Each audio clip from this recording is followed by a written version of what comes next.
to episode 407 of Cinematary. I'm your host, Zach Dennis, and I'm here with Andrew Swafford. And Jess.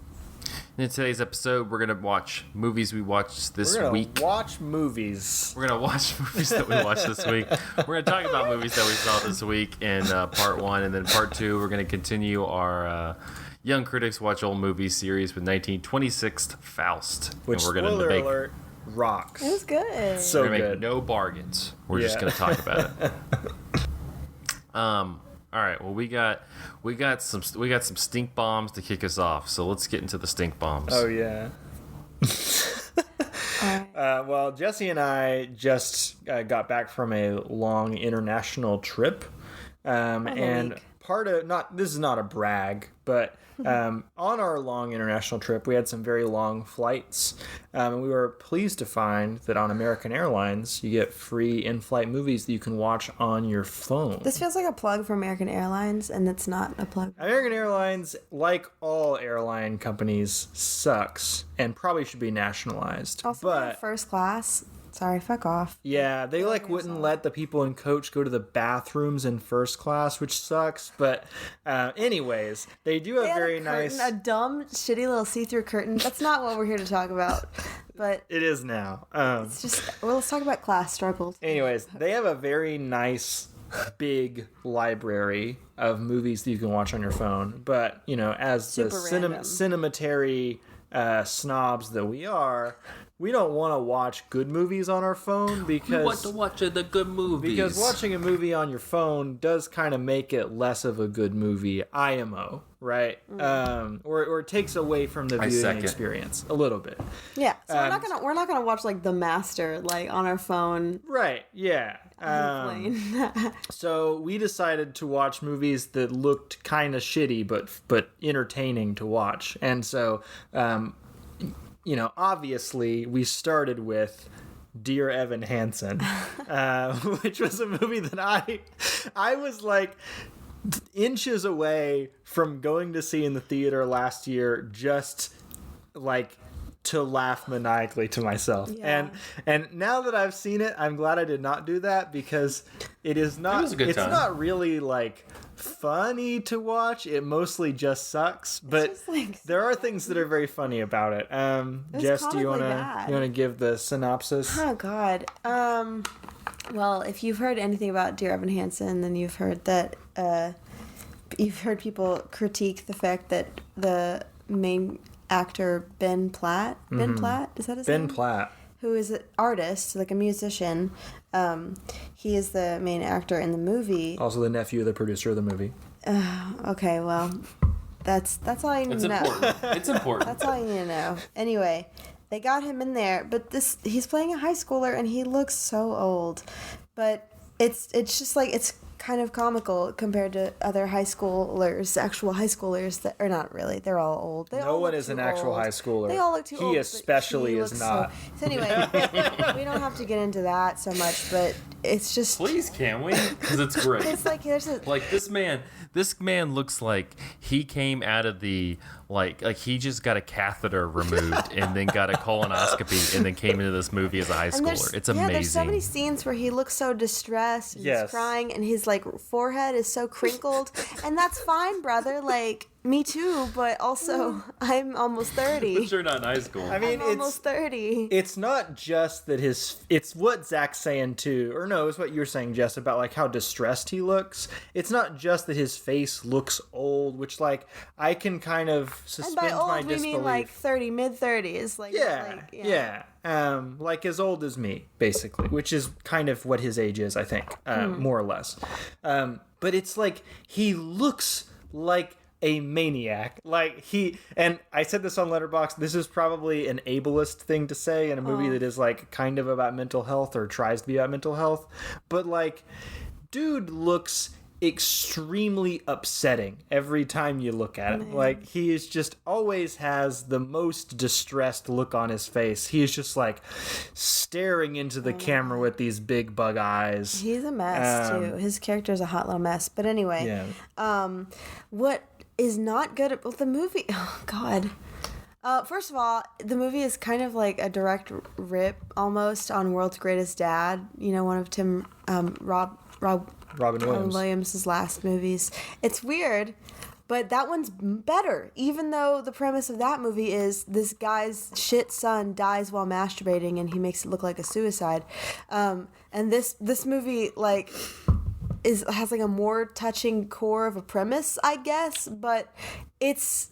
Let's talk about the premise of this movie. The premise of this movie is, sheesh, we're just going in here. The premise of this movie is this guy has like extreme severe anxiety. He has like no friends, and he's like a senior in high school. And then he randomly kind of bumps into another student in the high school who's kind of a loner too, who has like a history of being in and out of like substance abuse programs and stuff like that.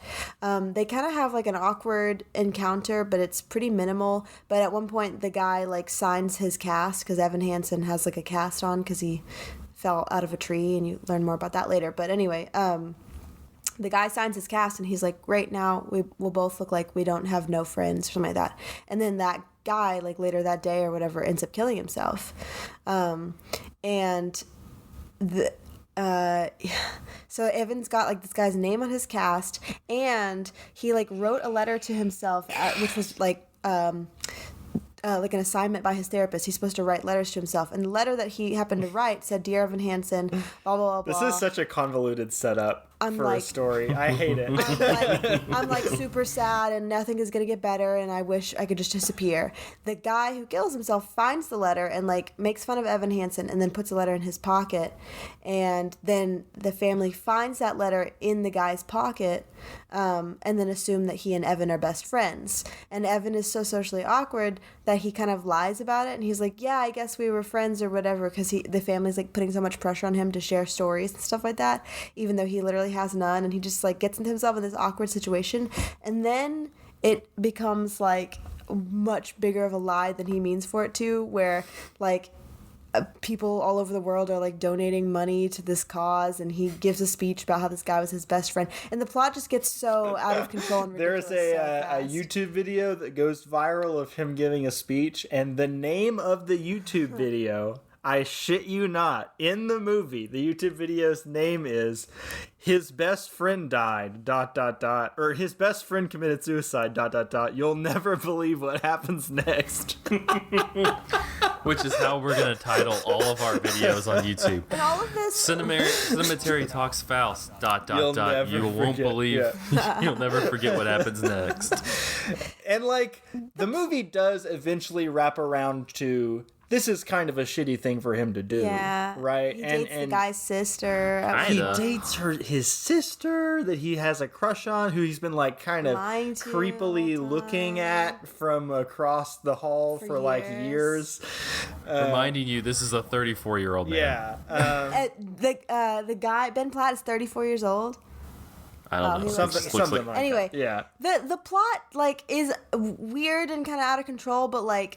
That whatever, that's fine. But the movie is supposed to be a musical. Yeah. We've got a star-studded cast. We've got, I guess, apparently famous actor / singer Ben Platt ? But then we've also got Julianne Moore. Yeah. And Amy Adams. Girl and from The Hate U Give. I forget her name. Other like younger actors who are famous, whose names I don't know, but they're famous. Trust me. Anyway, we've got like a lot of star-studded people. So like they've obviously put some money into this movie, but the musical scenes are so awkward and uncomfortable. Yes. I mean, I think we're at a point where America's not really putting out a lot of musicals anymore. Like, I think we had an era, maybe in the mid-2000s or something, where we were kind of putting out a bunch of musicals. And we keep trying. Before that, we keep trying to make musicals. Earlier in movie history, that was a much more popular medium. But now it's like, this movie makes it feel like we don't know what we're doing at all with regards to making a musical. Like, there's a scene where one of the first singing scenes, well, the movie starts with a musical scene, and it's weird. But one of the first, like, profoundly weird ones is this scene where Evan is driving Julianne Moore, who's his mom. This is the first one. But I think it starts with him singing too. It starts with him singing alone in his bedroom, but we eventually get to the scene you're describing. Right. So, I think with a lot of musical movies or things you see, it's either like the person is like having this like whole private monologue musical moment to themselves, Dancer and in like the the world Dark around style. them don't really like acknowledge that. Yeah. Or it's like in the universe, everyone is singing, but then we don't acknowledge it. Like, let's Right. break out into a song. Anyway, Yeah. let's go to lunch now. Right? That's kind of, but in this one, it was like this really odd, people are acknowledging that he is saying something, but not that he's singing. And so, he's often the only one singing. And like it's a film craft thing too, because usually whenever we go into that mode in the musical where like the character is having their private moment or everybody's bursting into song, the way the film is shot kind of changes. Like it kind of snaps into this more rhythmic musical style, and that does not happen in this movie at all. There's Like it's just reverse shot of people sitting across a table from each other, and one of them happens to be singing for a long period of time. So one of the most awkward scenes is one of the first musical scenes.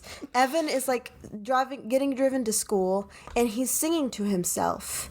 Yeah. And Julianne Moore, his mom, just kind of looks at him like from across and is like smiling and nodding very knowingly, like Patting his shoulder.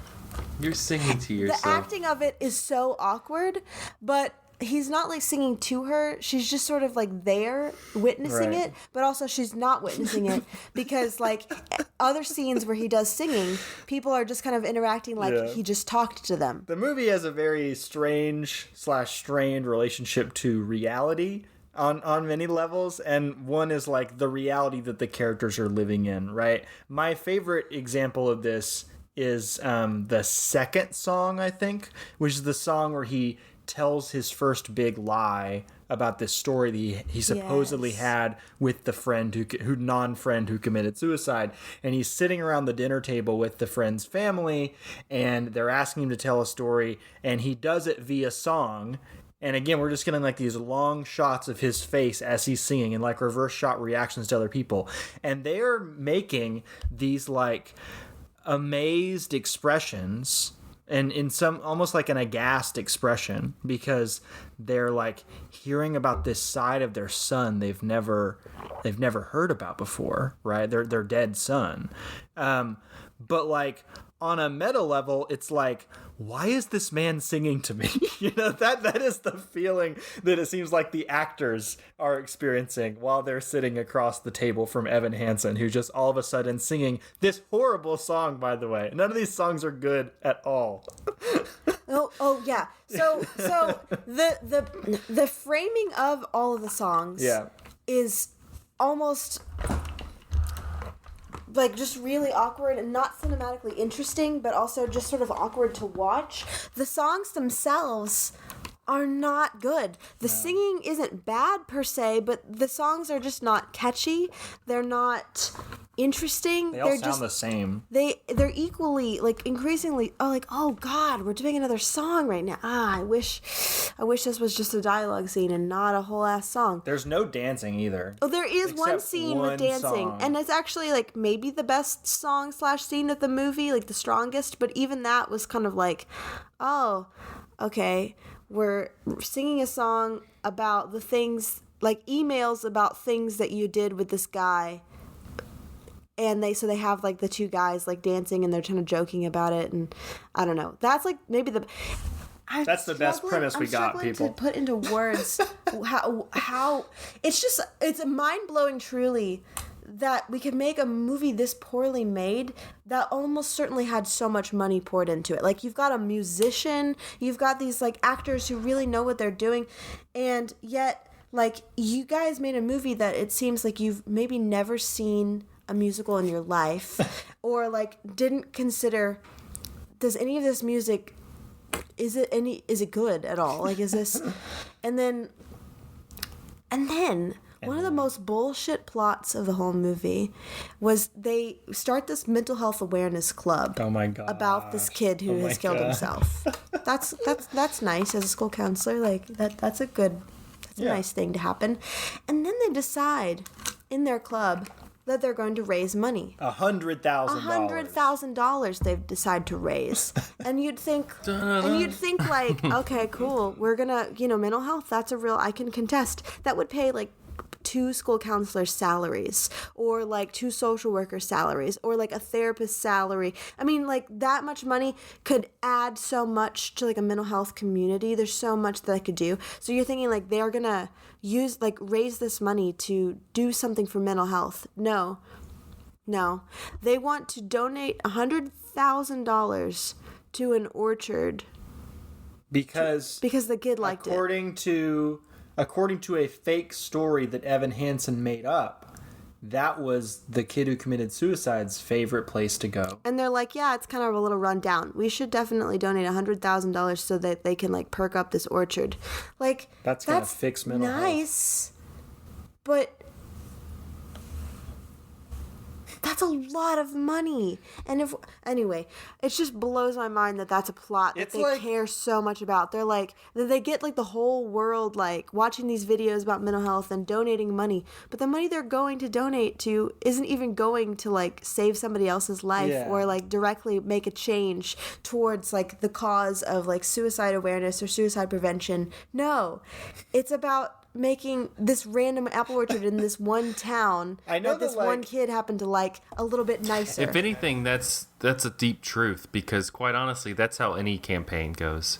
Is they go, we're going to solve this issue, and then it just goes to something meaningless and doesn't solve anything. So that's truly American. An apple orchard does sound kind of poetic and symbolic, and like people go out in nature for therapeutic purposes sometimes. I do, but I think that on an actual practical level, this is about as effective as if you like reopened the guy's favorite Burger King or something. Like, why? What are we doing here? He really loved that Burger King. So yeah, I mean, it's mostly really boring. It's 2 hours. I think it's over 2 hours long. And once the shock of just how weird Ben Platt looks and how badly this musical sequences are shot wears off, you just have to sit there and watch the rest of this awful story. Like, this is like, there's nothing interesting about this movie. There's not really anything well done about this movie. The music is garbage. The acting is meh. The story is just goofy. And I can't believe it got like a wide mainstream theatrical release. There are arguments to be made that, a couple of the things that they do with mental health are good. But the fact that it's a bad movie kind of outweighs all that.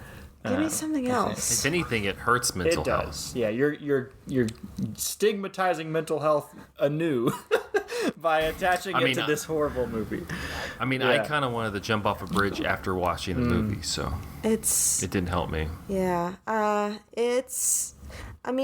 I think Ben Platt kind of does an interesting portrayal of like anxiety for Evan in the first like You don't have to defend him.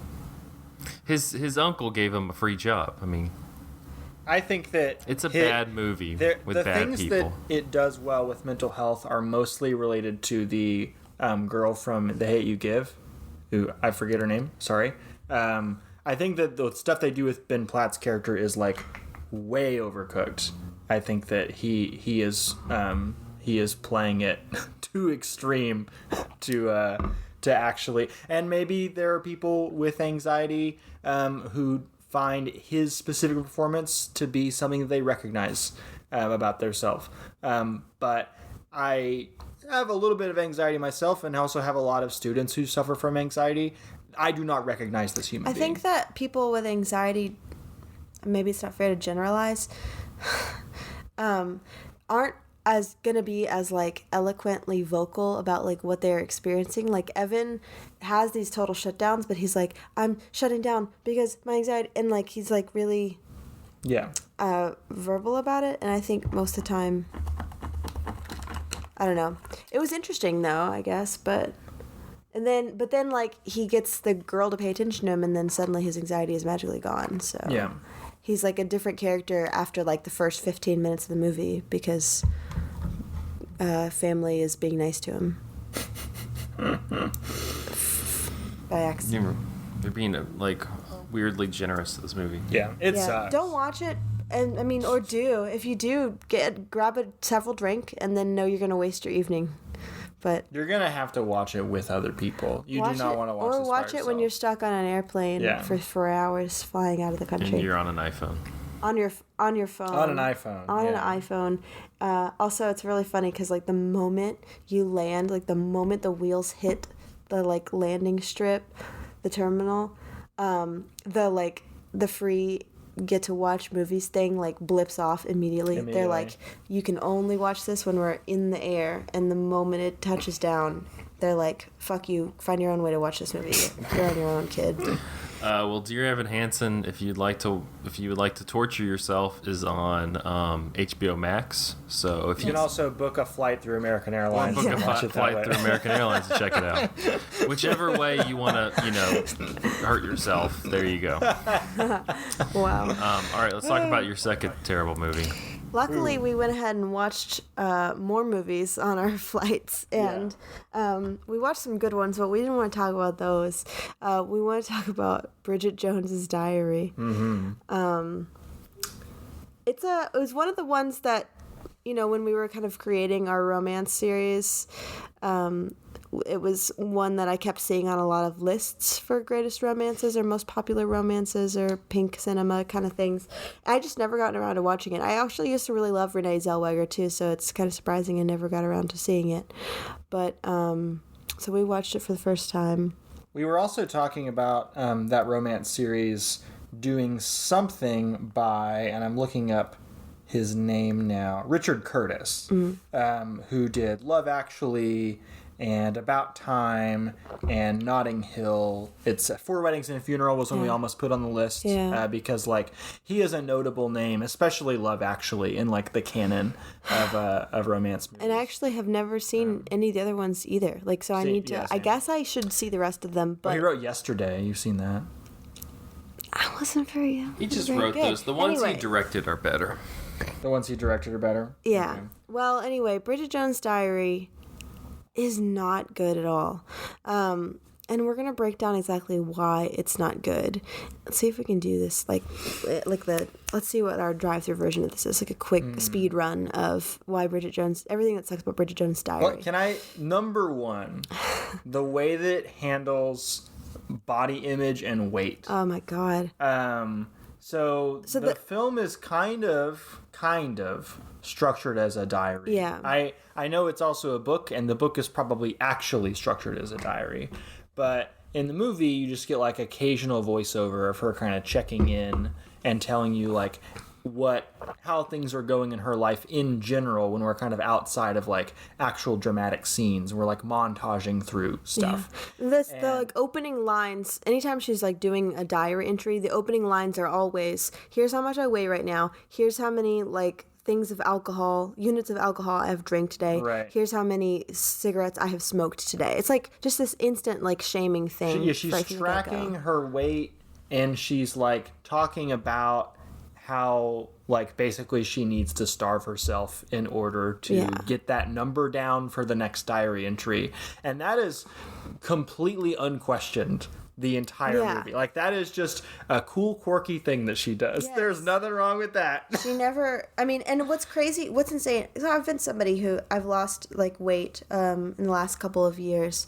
And it's been, really since COVID, I've taken on a lot of therapeutic practices that have helped me kind of get in a better place.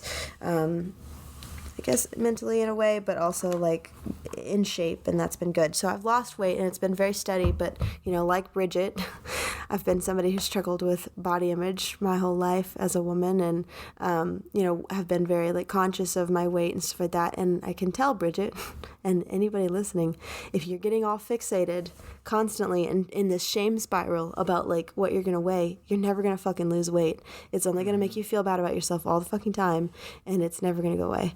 And that's unless you get an actual eating disorder and start hurting yourself, right? And so don't do that. And it's so insane too, because Renee Zellweger is a very just normal looking body type person, fairly petite person. Yeah.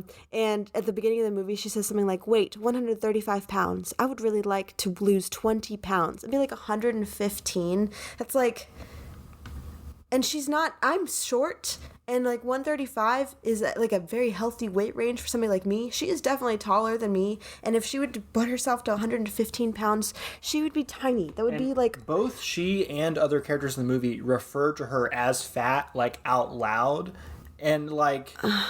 Not that you should refer to anybody at, in that kind of derogatory way as fat ever. Yeah. But like, wait, FAT or PHAT? It's like, yeah, they like, but like dog Renee on her. Zellweger just isn't. She's just not. Yeah. And I mean, but the thing is, like, I think when the movie came out, people. I mean, I know that type of person, and I've, at times kind of felt like I was that type of person, and I know that type of person existed, and so that's the sad thing, I think, just to see that on the outside, the way how she's so hyperfixated on it, and, like, shaming herself about her body image and stuff, and so that alone, I think, is just, like, a really toxic thing to focus on so much, because they don't ever do anything with it. Like, the whole movie, it's like, haha, I'm still, like, basically an alcoholic, haha, I still wish I would lose weight. What a dumb bitch. Yeah. We haven't really mentioned that this is a romantic comedy. It's right? So this movie is not about those things at all. No, it's not. And so, but the movie is about Bridget, and it's one of those rare movies, I think, where the woman kind of is like a hot mess, and also has like a lot of sexual like autonomy as a person. And I wish the movie had actually explored like, Bridget kind of just owning her sexuality more so. Like, there are scenes where she's kind of in an awkward position wearing an outfit that's more provocative than like everybody else, but then just sort of like taking ownership of it, or deliberately wearing things that are very titillating, like at her workplace to titillate somebody. And so I kind of like the positivity there, but she's also just like kind of an obnoxious human being of a character. Like, she's not one of those characters who, like, she still looks like she's flailing, she's like a hot mess, but then when the moment of truth comes and she's got to like deliver a line, or she's got to like do a dramatic moment or something like that, like, she nails it, and you're like, wow, she's like a really cool character. She just is like really awkward and sort of rude a lot of the movie. Or just also like genuinely unintelligent, not professional. I don't know. Yeah. Like, she. It feels like the movie is making fun of her when it should be a movie like from her perspective, like showing her humanity. Right. I guess her diary for a movie that I guess I thought it was gonna like play up on her like vulnerability and her touchingness, but it just really. I don't feel like they wrote a very interesting character. I feel like they wrote a character that's annoying, but not in like a fun way. And then the biggest plot of the movie for Bridget is that she sleeps with her boss, played by Hugh Grant, and then they kind of enter into a relationship. And Hugh Grant sort of implies always from the get-go that he's really just like a casual sex kind of guy, and Bridget pretty much knows all from the get-go that he's a casual sex kind of guy, but they sleep together like once or twice, and then she's decided, we're dating and we're in love and we're in a relationship, and twist, big surprise, that's never what he wanted. He was never that kind of guy. So when things blow up in her face and she gets all sad and like goes into this like alcoholic doom spiral, she's like, what, men are terrible and I hate them all and blah blah blah, and I'm like, no, this is just, nobody knows how to communicate. Like, he never really properly communicated, hey, I'm not really like about a monogamous, serious, committed relationship, and she like never asked like, are we compatible, because this is what I want. They both just sort of pretended. The way this relationship starts is some real like workplace harassment shit that gets played for laughs, specifically because like Hugh Grant's hot and she's into it. Yeah. But like, he emails her and says, your skirt is so short and it's like turning me on. Basically, he grabs her ass in an elevator. Yeah.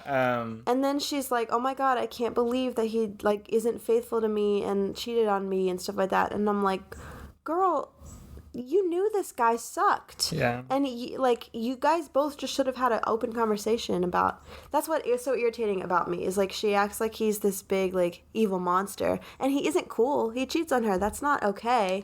But at the same time, like, he should have been pretty upfront about like what he wanted, and she needed to be like a little realistic about. And I think that, a movie can portray toxic dynamics in a way that is interesting and insightful. No. But this movie is not interesting or insightful. No. It is just kind of like normalizing a bunch of really bad shit. Yeah. And it's also like a pretty boring and poorly shot movie. Yeah, too. like they draw so much time and attention on like how she drinks so much that she's like falling over and like getting sick, and it's like, this is how I cope, hee hee ha ha, and they don't like really engage with that or decide whether or not that could actually hurt her life. They're just like, isn't she such a mess? Haha, Bridget. Anyway, then she ends up getting what she wants. Like, she ends up this guy learning nothing, by the way. She ends up learning There's nothing. no character arc here. There's no like, actually, I don't There's two actually other need movies, a man. I don't need. Yeah, of course. I mean, it's a rom-com. It's gonna end how it's gonna end with the characters ending up together.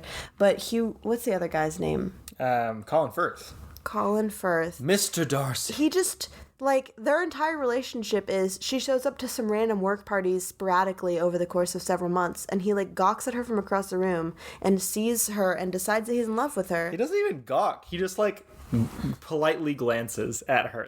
There's no romantic arc for those characters at all. There's such minimal interaction other than like they just bump into each other at some workplace parties here and there. And then he has this scene where he basically confesses that he's super into her, and she's like, "Oh my gosh, he's so into me." I'm like, "Why? What does he have to be into? He's just bumped into you at some random like professional development meetings. What is this relationship?" Apparently in the second movie she finds out that he's a conservative, and that's like a conflict in the second movie, and like I'm screaming, you don't know this guy. Yeah. Like, why are you committing yourself to this guy? So they have this relationship where they just have bumped into each other here and there. Then he confesses his love to her, blah, blah, blah, blah. He accidentally gets engaged to somebody else, blah, blah, blah, blah. And then he gets this job in America, but then she confesses her love to him, even though they literally have never even kissed. They've never gone on a date. They've just bumped into each other at some work parties.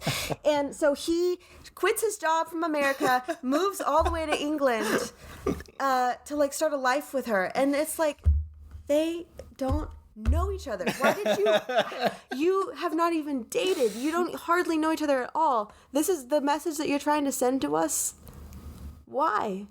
Grand romantic gestures, Make better romance movies. Bridget Jones' Diary is a dumpster fire. It is terrible, like, messaging towards women. The romance is just like so unrealistic and ridiculous. People don't know how to communicate. People don't know how to have sex and how to date. Get better, folks. I think the moral of the story for this portion of part one of the podcast is that, musicals and rom-coms, both generally dismissed by the broader public as like frivolous girl stuff usually. Yeah. But there is an art to making them, and when you make them, you gotta make them good. And these are not good ones. There are so many great examples. Yeah. Just do better, folks. Well, if you would like to continue to torture yourself, Bridget Jones' Diary is also on HBO Max, so just have a day of self-hate. Book a flight on American Airlines. Or book a flight on American Airlines. Get a 3-hour flight. No. Get a 4-hour flight and watch both of them. Double feature. Most expensive iPhone movie ticket of your life. All right, well, y'all have talked for 33 minutes about movies you didn't like. So let's cleanse the palate and also discuss a movie that has romance and musical numbers and is actually good. You know who can do romance and musicals, especially musicals, like none other? Bollywood, baby. Bollywood can. Let's talk about Triple R. Let's talk about Triple R. Is that what we're calling it? RR. I mean, I can call it RRR if you want. Yeah. You mean like them Lord of the Flies movies? Yeah, I mean, it's Triple R. It's directed by S.S. Rajamouli. It is a Indian Telugu language film. So it's a fictional recounting, but I'm going to pretend like it's real. Of two revolutionaries in like the 1920s in India who come together, are big time bros, and then they realize they got to take down the British Empire. As we've learned through the course of history. You got to do it to them. And it's crazy. So it runs about a little over 3 hours, but it's a Bollywood movie. Yeah. And the first part of it kind of lays out the story. The story is the main crux of the story, without getting into too much, is that you start in this village, kind of in rural India, and these British soldiers and this British commander are there, and this little girl is singing and doing like this kind of tattoo art on this woman who is the wife of the commander. And after she's done, they flip 2 coins to the mom and take the girl with them, and so the one character in the movie, what's his name, Bahim, he leaves the village with a number of men to go and try to go to Delhi and come back and bring the girl with them. At the same time, you have Raju, who is you get more on his backstory along the way, but he is an officer within the British Army in India. And he's kind of attempting to rise up the ranks through the British Army there and kind of have a bigger place of power within the establishment. But along the way, as they're going, there are 2 different ways, and you kind of learn, it's not super spoilery, that Raju is searching for Bahim, but he doesn't know it's Bahim, and Bahim doesn't know that Raju is a cop who's seeking him to stop him from trying to save his sister, or a sister, or just somebody in the village who he knows. I don't think they were technically related. And along the way, so at first they meet and they have like this incredible moment where this train is like blows up under this bridge and is gonna fall, and there's this kid in the water who's trying to catch fish, and like Raju is on the top of the bridge and Bahim is on the shore with this village, and they like look at each other and they like have like a signal to each other, and then they like just connect, and like Bahim goes up on the bridge and they have this whole moment where they're like it's like and they save this kid, and it's fucking awesome. Really, this movie is insane. One, it's just insane. There's so much just crazy ass action in this. It leans a lot on CGI. They have a lot of animals like tigers and wolves and stuff, but it's all like CGI animals because a lot of the time they're just like having to fight off tigers. But the action sequences, I would recommend before you watch it, if you'd want, watch like a clip on YouTube or something. There's you're introduced to Bahim, and he's like running through the woods, like sprinting through the woods, being chased by a wolf, and then the wolf starts getting chased by a tiger, and so then he has to like get rid of the wolf and chase off the tiger. When you meet Raju, he's like at this this kind of uprising in this small village outside of Delhi, and there's a guy who like throws a rock and hits the British officer there, and he's like, "Get that man!"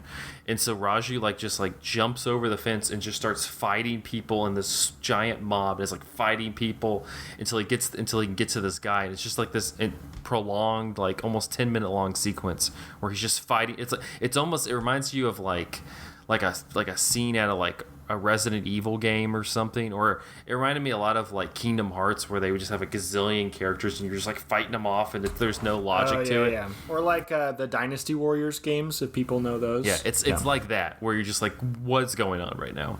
But honestly, some of the most intricately designed action sequences in a long time. There's an amazing action sequence at the end where it's like bow and arrow versus guns, and what's different is it's not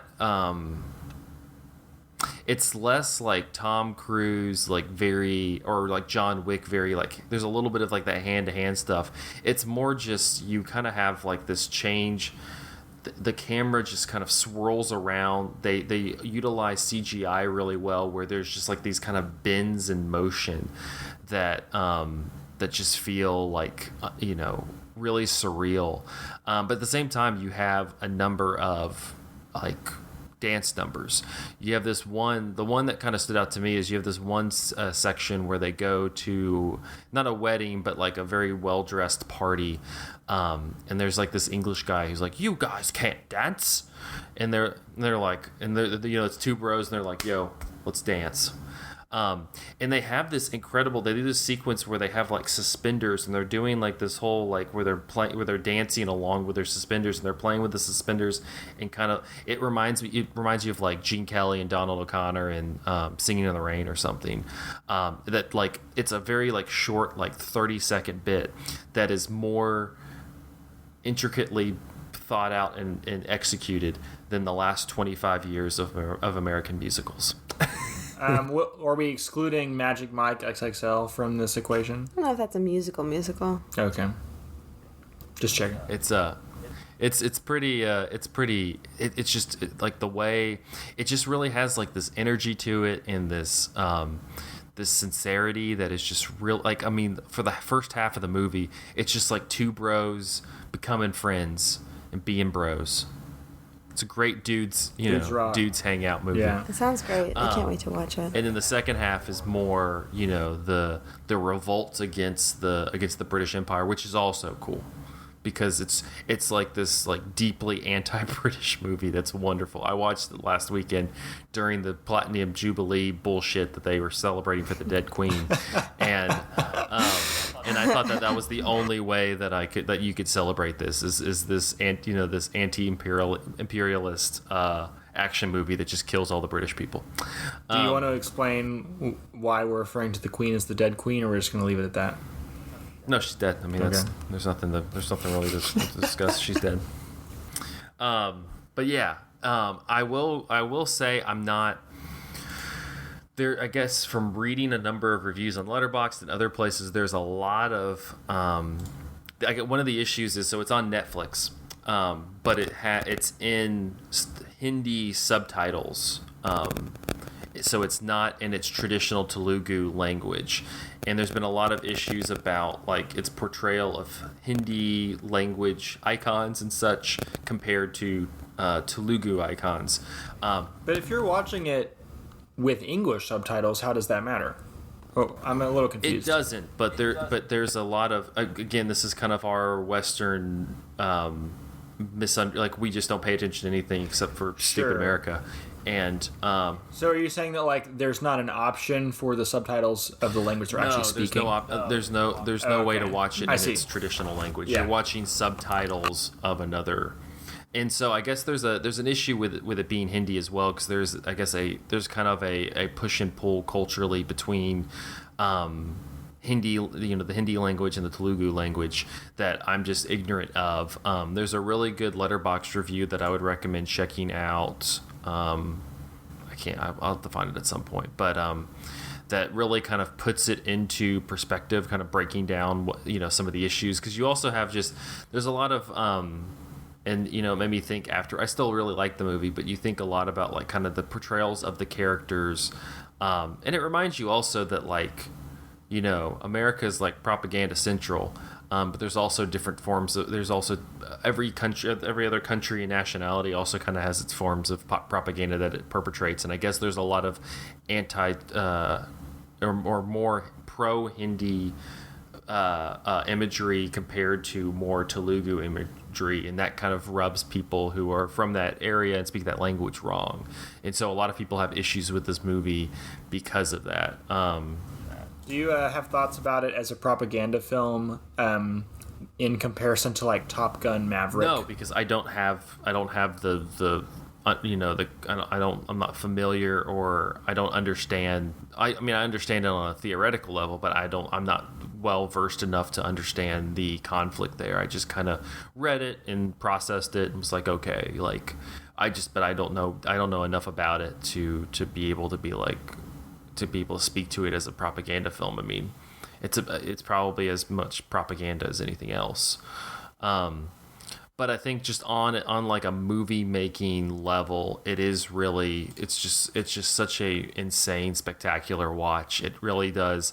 The issues that some people have raised that I would agree with is that the Raju character really gets more more to do and more complexity to his character than the Boheme character, who's just kind of like this really strong, really genuine, but kind of oafish character, compared to Raju, who's just like this kind of traditionally handsome, complex character who pretty much is like a superhuman the entire movie.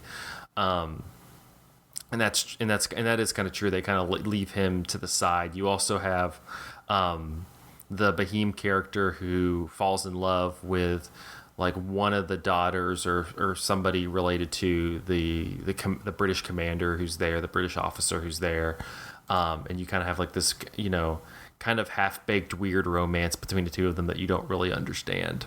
But overall, it's hella fun. It's a great time.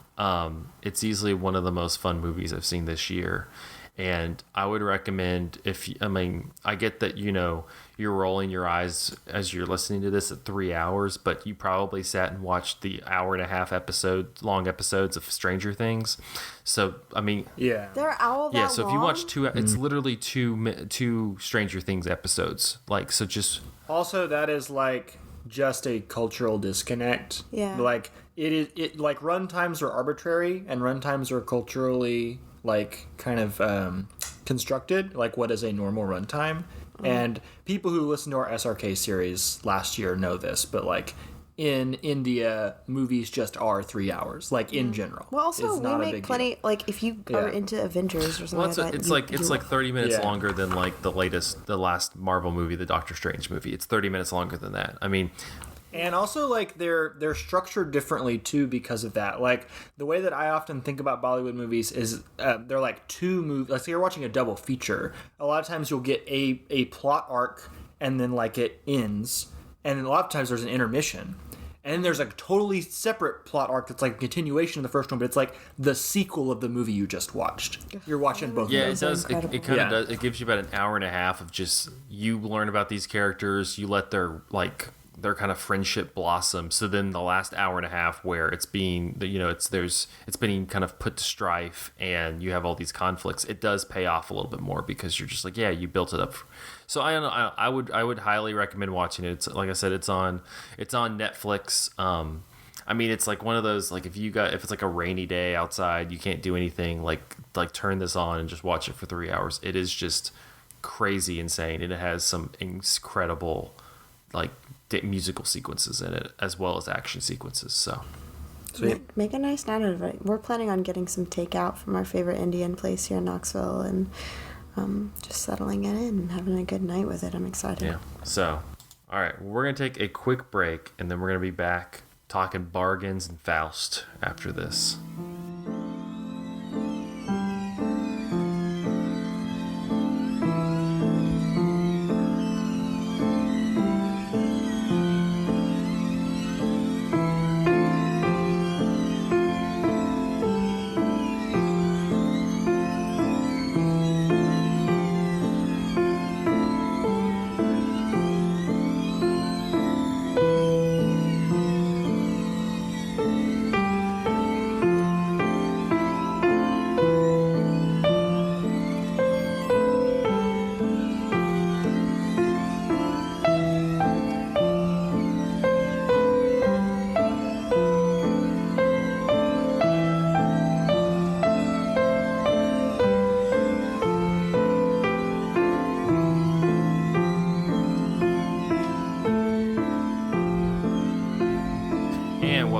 To part 2 of episode 407 of Cinematary. In this part, we're going to be continuing our Young Critics Watch Old Movies series with 1926's Faust, directed by F.W. Murnau from a script by Hans Kaiser. The film stars Gösta Ekman, Emil Jannings, and Camilla Horn. The demon Mephisto makes a bet with an archangel that a good man's soul can be corrupted. Mephisto sets his sights on the thoughtful old alchemist Faust, who is desperately trying to save his village from a plague. He is able to help the villagers thanks to Mephisto, but further dealings with the devil lead Faust on a decadent downward spiral. Can he redeem his soul before it's too late? Faust was Murnau's last German film, and directly afterward, he moved to the U.S. under contract to William Fox to direct Sunrise, A Song of Two Humans in 1927. When the film premiered in the Uferpalast am Zoo in Berlin, Murnau was already shooting in Hollywood. It has been praised for its special effects and is regarded as an example of German expressionist film. Murnau was able to rely on an excellent cast led by Emil Jannings as Mephisto, who was made famous by his role in Murnau's The Last Laugh. Swedish theater actor Gösta Ekman played Faust, and Camilla Horn, who would have a successful acting career in Germany after a brief passage in America, played Gretchen. In the supporting cast were William Dietrich, who would become a well-known American director, along with Yvette Gilbert, who was a famous French cabaret singer, actress, and writer. Murnau wanted Lillian Gish to play Gretchen, but she insisted that the film be shot by her favorite cinematographer, Charles Roscher. Leni Riefenstahl applied for the female lead role, but was turned down. So, unfortunately, we just have one Nazi in this movie, not two. I do like that the Nazi that we have in this movie is the demon character. Yeah, it checks out. With all those misgivings, Emil Jannings, great actor, you know. But Murnau's Faust was the most technically elaborate and expensive production undertaken by UFA until it was surpassed by Metropolis the following year. Filming took 6 months at a cost of 2 million marks. Only half were recovered at the box office. According to film historians, Faust seriously affected studio shooting and special effects techniques. Murnau used 2 cameras, both filming multiple shots. Many scenes were filmed time and again. As an example, a short sequence of the contract being written on parchment and fire took an entire day to film. There were several versions created of the film, several of them prepared by Murnau himself. The versions are quite different from one another. Some scenes have variants on pace, others have actors with different costumes, and some use different camera angles. For example, a scene with a bear was shot with both a person in costume and an actual bear. In some versions, the bear simply stands there. In one version, it actually strikes an actor. What edition did you watch, by the way, Zach? I watched the Kino Blu-ray. I watched the Kino as well. Yeah. Overall, 5 versions of Faust are known to exist out of the over 30 copies found across the globe. A German original version, of which the only surviving copy is in the Danish Film Institute. A French version, a late German version, which exists in 2 copies. A bilingual version for Europe prepared by UFA. And a version prepared by Murnau himself for MGM in the U.S. market. The copy of the original German version lacks a number of scenes. With the copies available, a 106-minute reconstructed version has been released by Kino Lorber with English intertitles on DVD. The U.S. version includes titles and scenes filmed especially by Murnau. For example, the scene in which Aunt Marthe offers Mephisto a drink that he rejects as causing heartburn. In the U.S. version, Mephisto rejects the drink for having had alcohol, an ironic reference to prohibition in the United States. Again, in the U.S. version, Mephisto offers Marta a necklace from the Great Khan of the Tartars, rather than the cousin from Lombardy, as Murnau believed the U.S. audience would not have heard of Lombardy. One scene was done with a text juxtaposition, as again, Murnau believed the American audience wouldn't grasp the imagery by itself. This is also the only version having the originally conceived finale of the ascension of Faust and Gretchen into heaven. In all others, the scene is rather more conceptual. Books appearing in the film were labeled, or any plans with text were shot twice in German and in English. Faust was a financial flop. German critics disliked the adaptation from its source text and Gösta Ekman's performance. In later years, though, the film has been called one of the 7 canonical examples of German expressionist cinema. Let's talk a little bit about Faust. Had y'all seen this before? Let's do it. So what were your impressions? No. Well, so I have not seen this movie before, but I am pretty familiar with the Faust story. If I could give just like a little bit of context for like what filter I'm kind of looking at this movie through.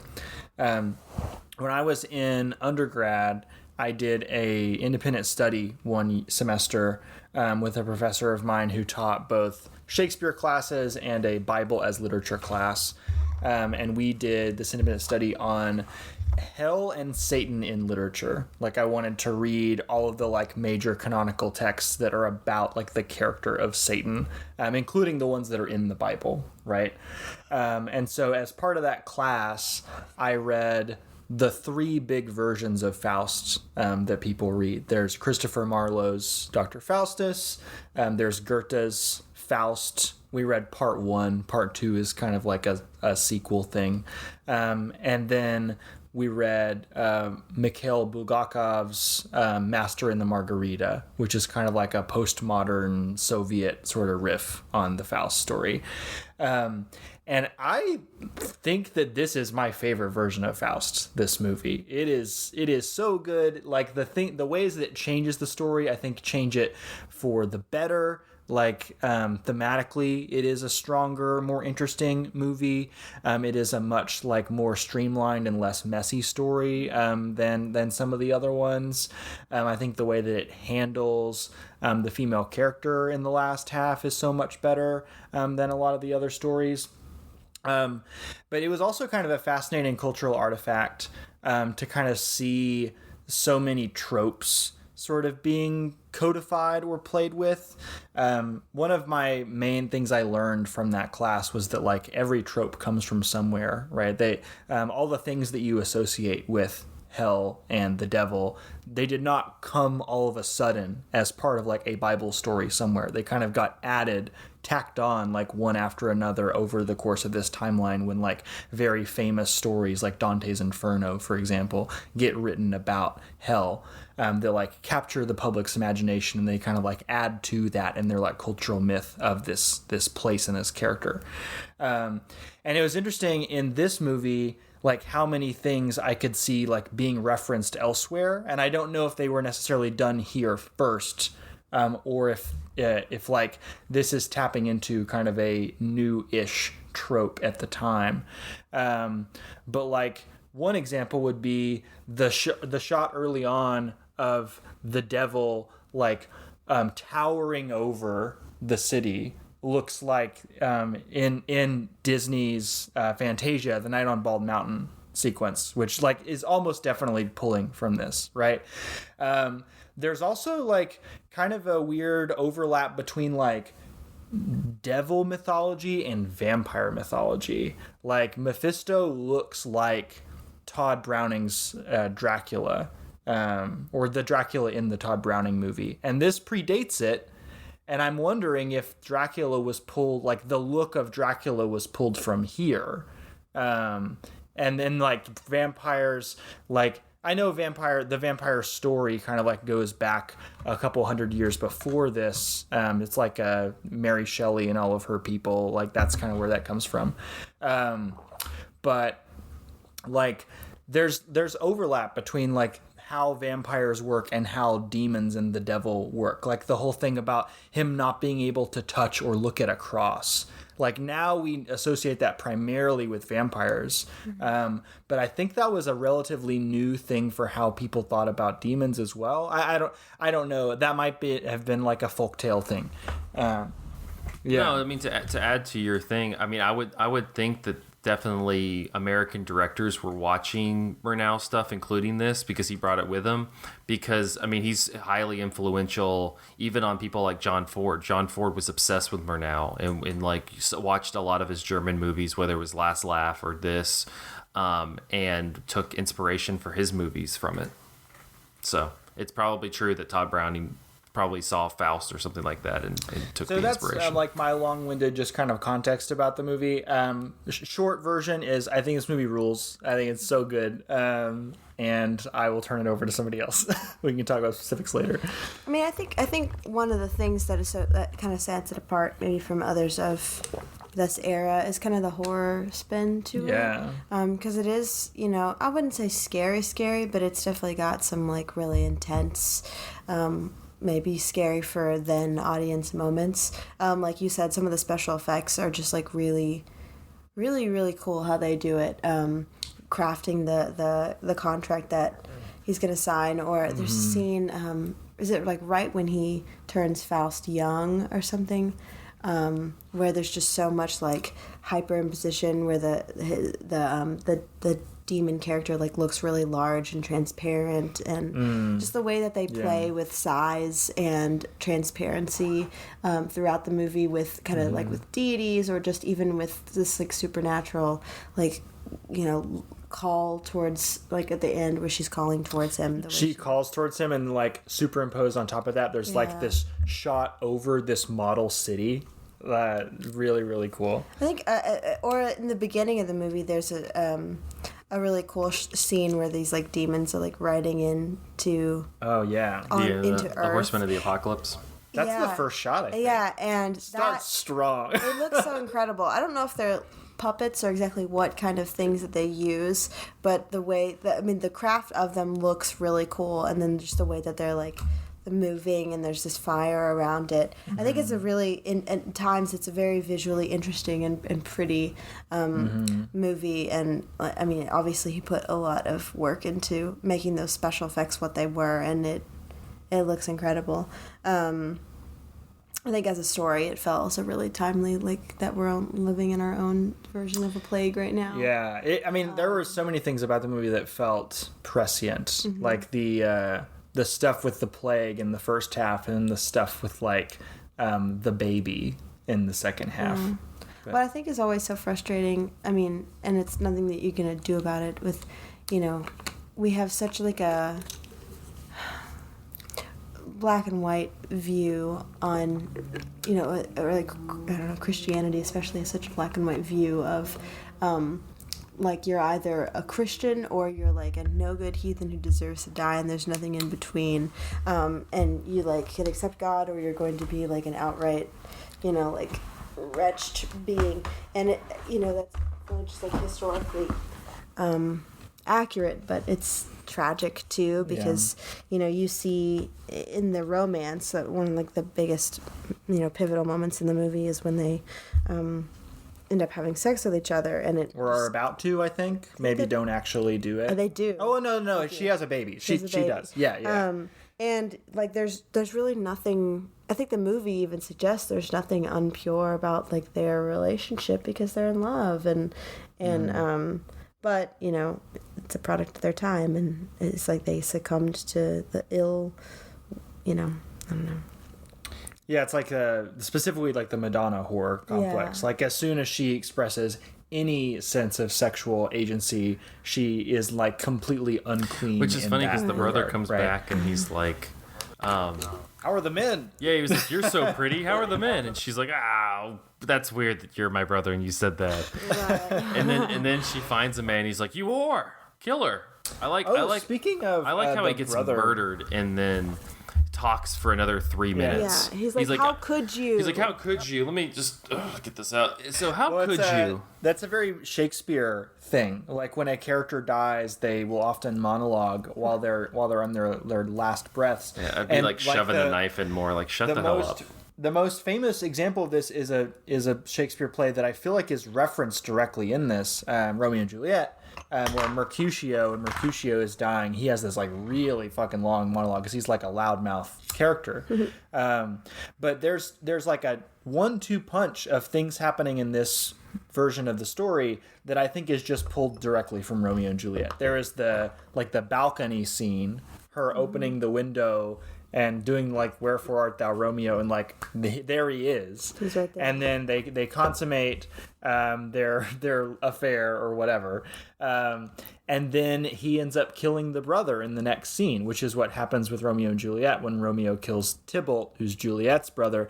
But in Romeo and Juliet, it doesn't really make a lot of sense. Like Romeo kills Tybalt just because Tybalt is an asshole and Tybalt's like always out starting fights. Here it's specifically because of that relationship. Tybalt didn't even know about Romeo and Juliet's relationship. Like I feel like this is such a tight story in a way that like it's tighter than other Faust stories, and it's tighter than some of the other things that it's referencing, including Shakespeare. So yeah, very, very cool little plot turnaround on that, I thought. So this is the first time I've seen it since I did my essay It's such a visually, or what really stands out over anything is like the art. We've talked about it, but the art direction and the set direction and the art design there. You have that sequence like you were referencing where he's like shadowing over the city, and I love their use of like they use like miniatures and such all the time in this movie.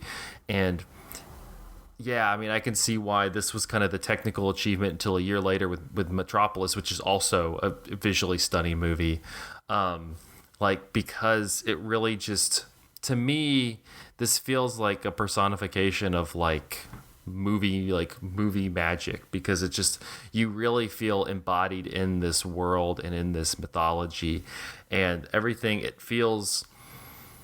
It's such a stark comparison to kind of where movies have gone now, because it does feel like you can tell it's fake, but there's really like this just kind of warm handcrafting to it, where a lot of the sequences, the way that they'll use smoke and the way that they'll frame the characters, it's just so you have so many shots. You have the one when I think it's when the brother's initially murdered, and like you have this very prototypical German expressionist shot where he's like laying in the street and the light is against the wall.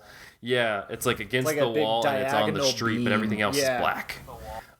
Which feels very akin to like a lot of Caligari and a lot of Fritz Lang's type movies where he just kind of makes that jagged scenery. Now, Zach, I know you're like the German expressionist expert on the podcast, since you've like read a bunch of books about it and stuff like that, or about the movement. A thing that feels true to me, that I don't know how true it actually is that in this movie has a little bit more like texture and depth than a lot of German expressionist movies. Like there's the jagged thing that shows up a little bit here, that you see in Caligari. And then there's like the spectacle that you see here that also shows up in Metropolis. But one thing that I feel like is very true about the way this movie looks is I just feel like there's a lot of layers to the image. Like there's a lot of different like, superimposition of smoke and shadow. And it feels like you're not necessarily looking at a flat plane. It feels like the image is alive in a way that a lot of times no silent movies do to me. What are your thoughts about that? Yeah, well, the thing with I definitely agree. And honestly, it's kind of funny. I think I like the last. I put it on the ballot. I like The Last Laugh more than this one. I think, yeah, just the story of that, and it really has some striking imagery as well, is really effective. The thing you got to remember with German expressionism in the way, so it's not just like let's have slanty lines and lighting and things like that. And you think of Caligari when he's on the bridge and it's like, and he's like kind of it's all about the subconscious. It's all about kind of feeding into that. So yeah, a lot of this imagery is baked in with meaning and thoughtfulness, because it's supposed to kind of lead you into Faust's subconscious, into just kind of this town in ruin. It's the German expressionism was bred out of the anxiety just in general, but also the economic anxiety of World War I, where the whole world just left Germany to rot after that war. And so the German people were very distraught. They had nowhere to work. They were completely, just depressed in general. So on that level, like after doing all this research, I'm like, I get why they followed like Hitler and the Nazis, like, because what other choice did they have? The world literally gave them the middle finger and they couldn't do anything. And so you kind of have like that baked in, that like, no one's here to really help us. We have to kind of, and that's what's so impactful about the Faust character, because he very much, he's kind of trying to be proactive and help the people, because he's like, we're not getting any divine help. Like we're completely left on our own and isolated, and you can feel that baked into the image. This is a thing that I think is more impactful to me because of the context of the other stories, because Faust's motivation is completely different in this movie than it is in like the myth. So in both the Marlowe version and the Goethe version, he is just a guy he's like a scientist, and he's obsessed with like uncovering forbidden knowledge, and he like wants to know too much, which is very similar to like Mary Shelley's Frankenstein, right? But here his intentions are actually noble. He decides to sell his soul to the devil specifically because like people were dying of plague, which is interesting that Murnau would make this, because like Nosferatu, like the whole thing is just an allegory for plague. But here he only is willing to sell his soul to the devil because God is not doing anything for these people. Like he lives in the era where religion and science are kind of one and the same, but the religious like figure that has like dedicated his life to just like appears to be completely absent. And there's that great scene early on when there's like a street preacher who's like telling people to stop going out in the streets and partying because there's a plague on, which is kind of interesting considering like in COVID era what like the religious right kind of argued for almost the opposite, right? And like that preacher who's thinking like, well, you should stay home and like pray and like believe that God will heal you. That preacher then dies like in that scene of plague. And like it's interesting that the movie kind of has a difficult needle to thread here, where it is kind of acknowledging the fact that science, like medicine, is not the same as prayer. Like God cannot save you from an illness just by praying to him.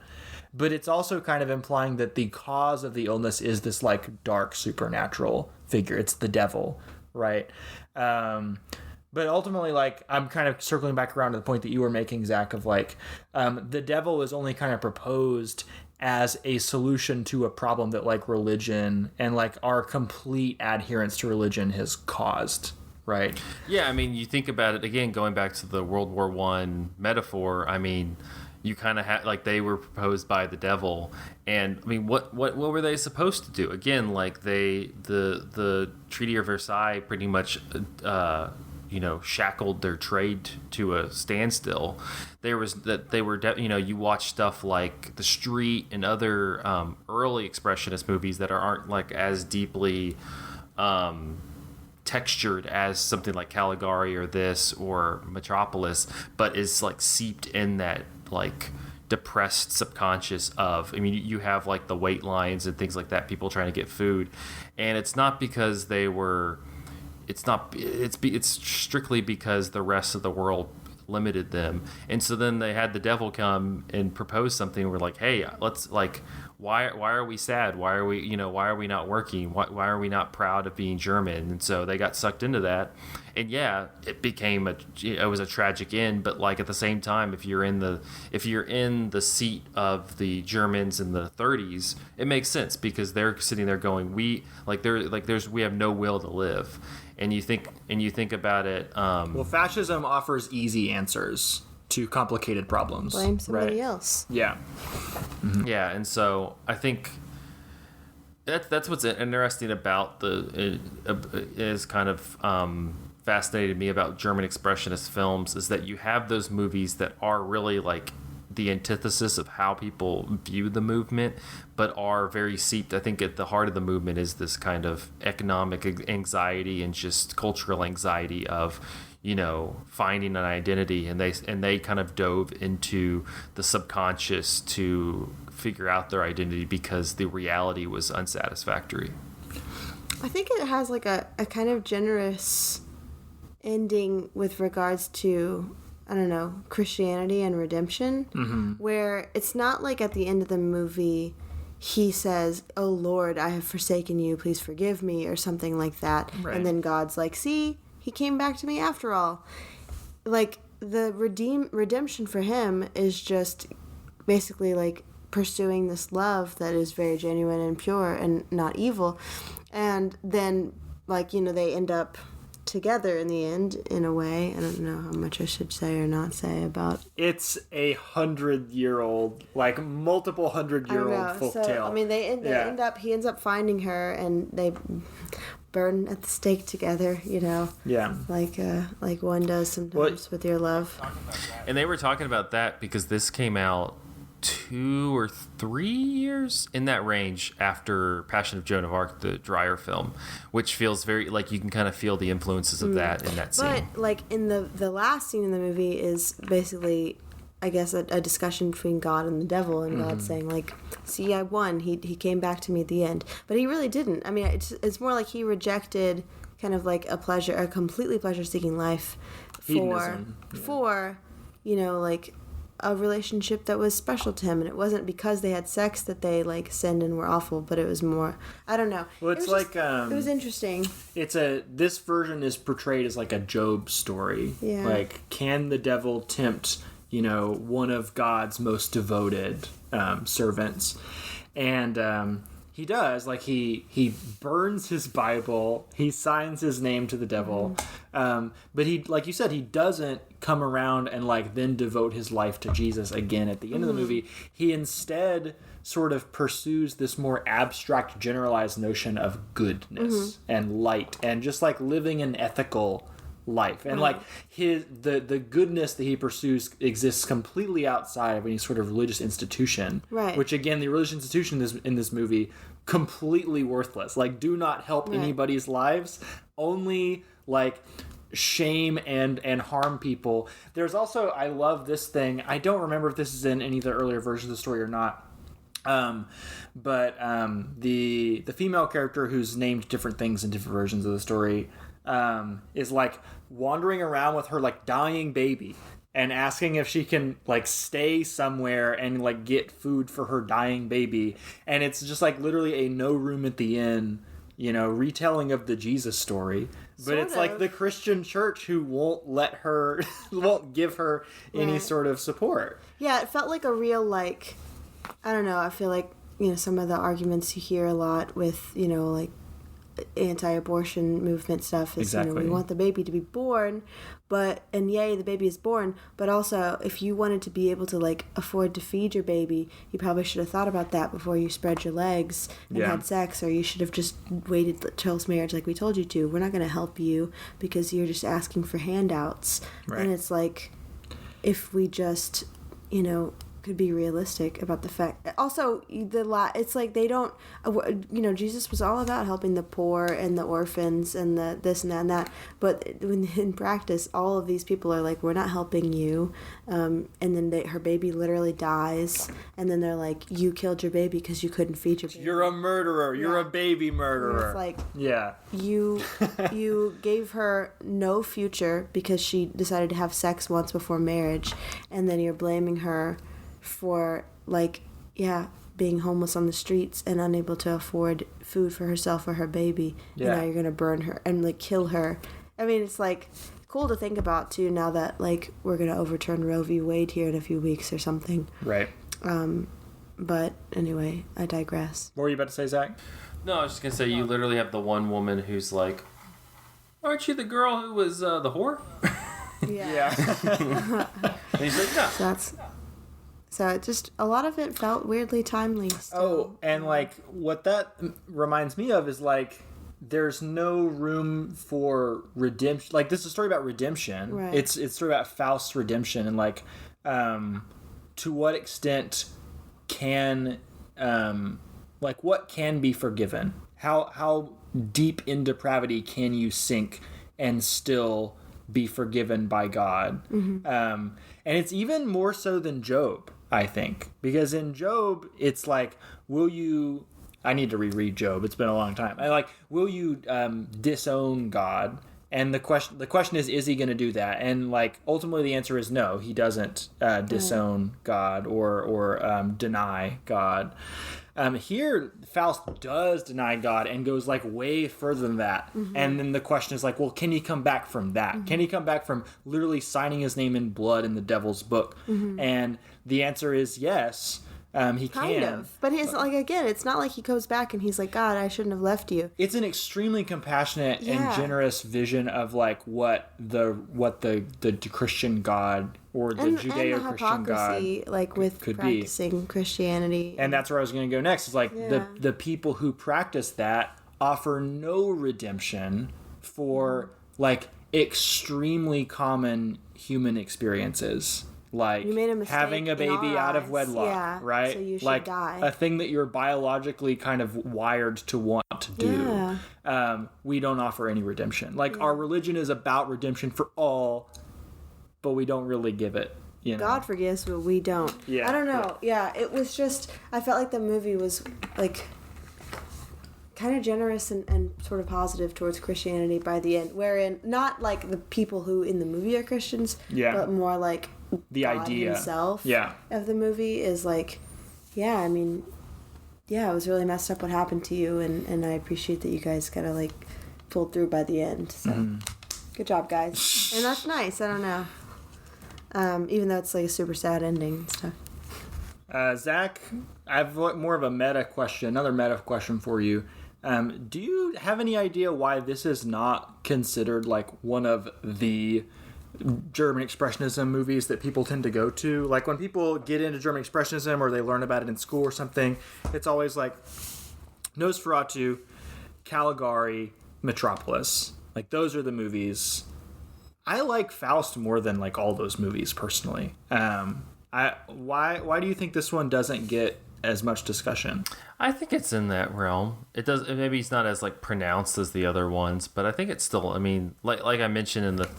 There's at least two other Murnau movies that get viewed more than this: Sunrise and Nosferatu. Yeah, Sunrise is a little bit of a cheat though, because it is German Expressionist, but it is it's made in the American studio system. Yeah, and I mean, I think Nosferatu. I think because of its history as kind of like this canonical vampire story, it also has kind of permeated into popular culture to a degree. I mean, you have the whole you literally have a joke about Nosferatu and SpongeBob. But even in other ways, it's permeated into popular culture. I mean, Werner Herzog, we talked about it, but Werner Herzog, did a movie. I think it just kind of has like this permeating factor. I think Caligari, because it's so, that's why, as I said before, it's kind of like what people envision as a German Expressionist movie. I think Metropolis, because of how like grand in scale it is. But I think this one still is considered the one I think that gets the one I think that is exceptional that always gets left out is M. M is so good. I checked that out from the library today as well, and we're gonna watch it. Yeah, that's one that I think is more underseen than Faust. That I'm like, this movie slaps. It's super really good. Does. Yeah, and it's spooky as hell. I don't know that I've ever seen a German Expressionist movie before this. You've seen Nosferatu. Oh, I've seen Nosferatu, yeah. Yeah. And that was a really cool experience when we saw it because we saw it with a live score. But Speaking of live scores, I think both the scores on the Kino edition of this movie are pretty weak sauce. Yeah. I desperately want a like doom metal score for this movie. Like I need it to be satanic sounding. I think that's like just a really fun, like Knoxville does this thing called Noxferatu, and it started with showing Nosferatu, but now they just do other like kind of older movies, and they have somebody every year come and do a live score with it. It's usually William Wright, who really awesome. He live scored Battleship Potemkin with us. Yes, and that was phenomenal. Cool. And I mean, these aren't the kind of movies that I have a lot of exposure to or would normally go out of my way to see. But I really liked this one, and I was thinking to myself, like, man, if this had a score like what we've seen live before, this would really, really be cool to see. Yeah. But in general, yeah, I would say like I don't have a lot of exposure to this specific category of movie, and I liked it a lot. I think the German Expressionist movies are generally the go-to early silent movies just because of how visually striking they are. Like Faust and Metropolis and Caligari are just so visually, so that you don't get as stuck in the dialogue and things like that, like what we talked a little bit about last week, you get more into like you at least, even if you're not paying attention to the dialogue or things like that, or like the back and forth, you're watching like just the stunning scope of these movies. And so I think this is the kind of, if you're like, I want to watch early international movies, I think German Expressionism is usually the one they go to, because you can pop on Caligari or Metropolis, and even if the people aren't engaged in what the movie's doing on a narrative level, they'll be entertained on a cinematic level. Yeah. I mean, as they should, I think. I mean, silent comedy and German Expressionism, like, to me, are the best versions of silent movies, just because they are the ones that are taking the greatest advantage of the medium as a visual storytelling. Yeah, and German Expressionism is such a massive influence, not only because people liked him, but because Murnau, Lang, Ernst Lubitsch, who we talk about? Paul Linney from last week. I mean, those are all German directors who came to America and started making movies. So that this kind of, it's definitely tame versions of them, but it's like that kind of creative process was infused into the American studio system in the 30s. So, any final thoughts?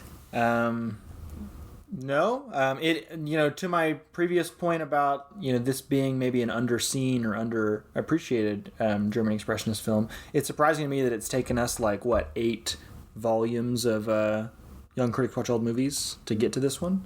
But I'm really glad that we did. I would not have watched it if not for Young Critics Watch Old Movies. So glad I saw it. Thanks, Young Critics. Thanks for voting. I still would have gone with The Last Laugh. I'll need to watch it. And I would like to watch Cabinet of Dr. Caligari too. An M. An M. And it's good too. The last thing I'll say is that Emil Janin's great actor, but was a Nazi. So the Queen is you dead. do not, under any circumstances, gotta hand it to him. Great actor, though. He really has some great roles. It's just disappointing. All right, well, that'll wrap up this episode of Cinematary. You can find us on Facebook at facebook.com/Cinematary, on Twitter and Instagram at handle @Cinematary, and on Letterboxd at letterboxd.com/Cinematary, where we got all the movies that we talked about in this episode. If you would like to support the show, head over to patreon.com/Cinematary. Thank you so much to our patrons: Cam, Chad Newsom, Candace Sisson, Ron Hayes, Teresa Marslathi, Titus Arthur, and Tyler Chandler. We greatly appreciate your patronage. Next week, we have our Young Critics Watch Old Movie series continuing with 1933's King Kong, which is going to be an interesting discussion. Yeah. There's a lot I going on. have never in that seen one. King Kong, and I put myself on that episode just to make myself watch it. So, looking forward to it.